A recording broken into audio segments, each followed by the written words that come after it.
नगर पर्व न्यूज 24 बातमी सामान्य माणसाच्या हक्काची।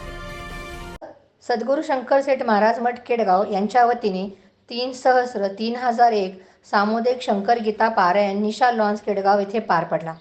सद्गुरू शंकर सेठ महाराजांच्या अध्यक्षतेखाली व गुरुवर्य अशोकदादा जाधव आणि विकासदादा पाटील ठाणे व गुरुवर्य विजूदादा कडलासकर सोलापूर यांच्या उपस्थितीमध्ये हा कार्यक्रम पार पडला। महिलांनी व पुरुषांनी या कार्यक्रमास चांगला प्रतिसाद